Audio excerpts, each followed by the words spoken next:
نبي سلام عليك يا رسول. بسم اللہ الرحمن الرحیم۔ السلام علیکم۔ میری اللہ تعالیٰ سے دعا ہے کہ آپ جہاں بھی رہیں اور جس حال میں بھی رہیں خوش و خرم رہیں، اور اللہ تعالیٰ آپ کو صحت تندرستی والی لمبی زندگی عطا فرمائے۔ ایک اور نئی ویڈیو خوبصورت کپڑوں کی لے کر حاضر ہوں۔ یہ بہت ہی خوبصورت کپڑے جو کہ گرمیوں کی سیزن کے کپڑے ہیں۔ اس میں آپ رمضان کے لیے اپنے کپڑے تیار کروا لیں یا پھر عید کے لیے کپڑے تیار کروا لیں، تو باقی ساری گرمیاں جو ہیں نا وہ آپ ان کپڑوں کو پہن سکتی ہیں۔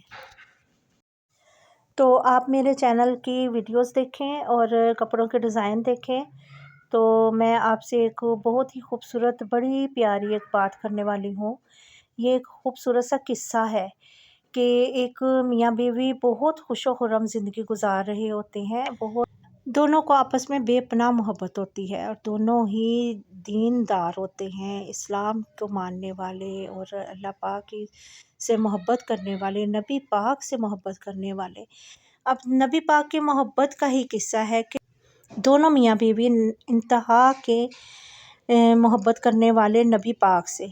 نبی پاک کی محبت میں بے شمار درود پاک پڑھتے ہیں، اور بیوی کو اتنا عقیدہ، اتنی خواہش ہوتی ہے کہ میں درود پاک جو پڑھتی ہوں وہ نبی پاک کی زیارت مجھے نصیب ہو۔ تو ایک دن وہ اپنے شوہر سے کہتی ہے کہ دیکھیں میں اتنی انتہا کی محبت، خلوص اور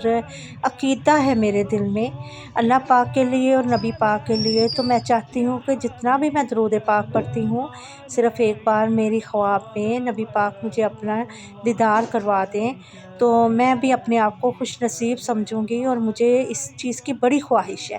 اب شوہر جو ہوتا ہے وہ چونکہ اپنی بیوی سے اتنی محبت کرتا ہے کہ اس نے دنیا جہاں کی جہاں تک ممکن ہو سکے اپنی بیوی کی خواہشات کو پورا کیا، اور اس خواہش کو بھی پورا کرنے کے لیے اب وہ سوچ ہی رہا ہے کہ کس طریقے سے یہ ممکن ہو سکتا ہے۔ یہ تو کوئی ایسی راہ نکال دی جائے جس سے کہ میری بیوی کی یہ خواہش بھی پوری ہو جائے، چونکہ وہ اپنی بیوی کو کہتا ہے کہ میں تمہیں ایک طریقہ بتاتا ہوں، اس سے پہلے تم ایسا کرو کہ اپنا نہا دھو کے دلہن کی طرح تیار ہو جاؤ۔ اب بیوی کو بڑی خوشی ہوتی ہے کہ کوئی نہ کوئی طریقہ، کوئی نہ کوئی حل تو ضرور ہوگا میرے شوہر کے پاس، تو وہ خوشی خوشی سے تیار ہو کے تو دلہن کی طرح تیار ہو کر بیٹھ جاتی ہے۔ اب شوہر کیا کرتا ہے کہ وہ اس کے بھائی کے پاس جاتا ہے اور کہتا ہے دیکھو اس ایج میں ہم میاں بیوی کو اللہ اللہ کرنے چاہیے، تو میری جو بیوی ہے، تمہاری جو بہن ہے، وہ تو ہر روز دلہن کی طرح تیار ہو کے بیٹھتی ہے، تو وہ مجھے یہ چیزیں نہیں اچھی لگتی، اس کو سادگی اختیار کرنی چاہیے جو ہماری ایج ہے، تو اس میں یہ فیشن، یہ سارا بناؤ سنگار مجھے نہیں پسند ہے۔ اب اس کے بھائی کو بھی برا لگا اور شوہر نے کہا کہ تم اس کے بھائی ہو تو تم اس کو جا کے سمجھا دو۔ تو جب وہ بھائی آیا گھر تو دیکھا اس کی بہن واقعی دلہن کی طرح تیار ہو کے بیٹھی ہے، تو اس کو بہت غصہ آیا، بڑا برا لگا۔ تبھی اس نے اپنی بہن کو سمجھایا بلکہ ڈانٹا کہ یہ تمہیں زیب نہیں دیتا، تم اپنی ایج کے مطابق رہا کرو، اور یہ عبادت کرنے کی ایج ہے، اللہ اللہ کرنے کی ایج ہے، اور تم جو ہے بناؤ سنگار کر کے تو بیٹھی ہو۔ اب بہن کچھ نہ بول سکی اور وہ خاموش رہی، اور بھائی نے اچھی خاصی اس کو ڈانٹ سنا دی۔ بہن جو ہے وہ